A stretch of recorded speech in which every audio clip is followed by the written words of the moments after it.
ప్రతి ఉదయం దేవుని వాగ్దానం అనే కార్యక్రమానికి ప్రేమతో మిమ్మల్ని ఆహ్వానిస్తుంటున్నాను.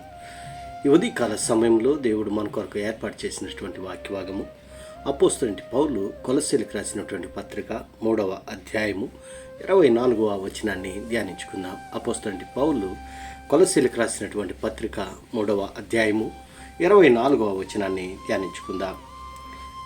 మీరేమి చేసినను అది మనుషుల నిమిత్తము కాక ప్రభు నిమిత్తమని మనస్ఫూర్తిగా చేయడి.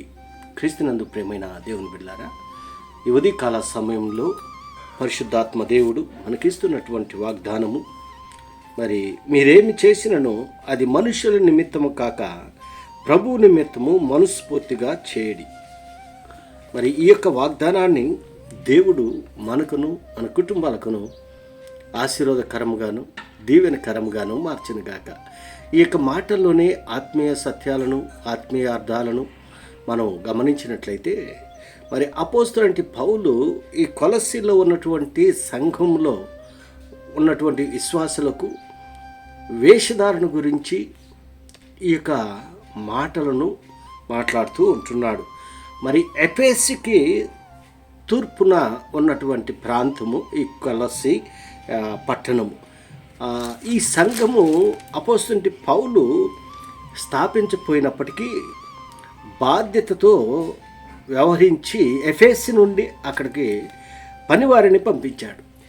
తన తోటి పనివారిని ఈ యొక్క మరి కొలస్సీ సంఘానికి పంపించాడు. వాస్తవంగా ఇది అపోస్తలుడైన పౌలు స్థాపించినటువంటి సంఘం. అయితే పౌలు కొలస్సీలో సంఘములో ప్రబలంగా వ్యాపించినటువంటి అబద్ధ బోధనలు వ్యతిరేకిస్తూ క్రీస్తు ద్వారా మాత్రమే రక్షణ కలుగుతుందని బలంగా నమ్ముతూ వారికి మరి యొక్క పత్రిక రాస్తుంటున్నాడు. ఒనేషిము మరియు తుకీకు కొలస్సీ సంఘాన్ని దర్శించి ఈ పత్రికను వారికి అందిస్తూ ఉంటున్నాడు.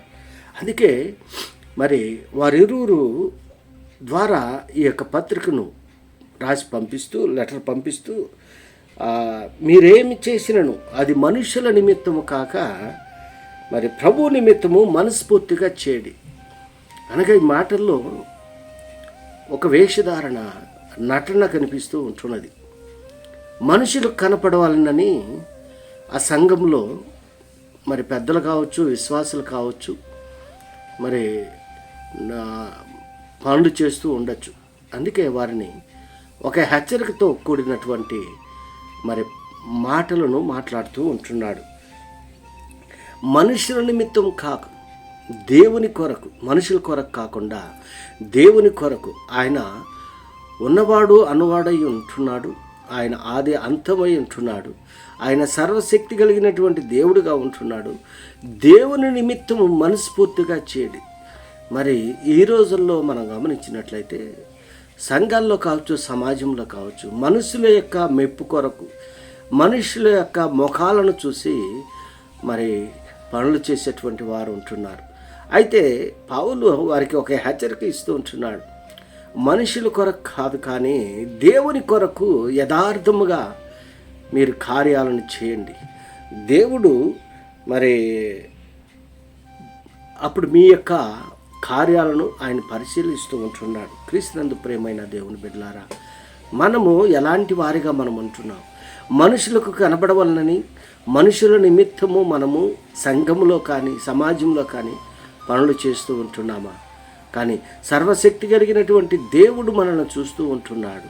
ఆయన సర్వము ఎరిగినటువంటి దేవుడుగా ఆయన ఉంటున్నాడు. దేవుని నిమిత్తము మనం చేసినట్లయితే దేవుడిచ్చేటువంటి ఆశీర్వాదాలను పొందుకోగలం.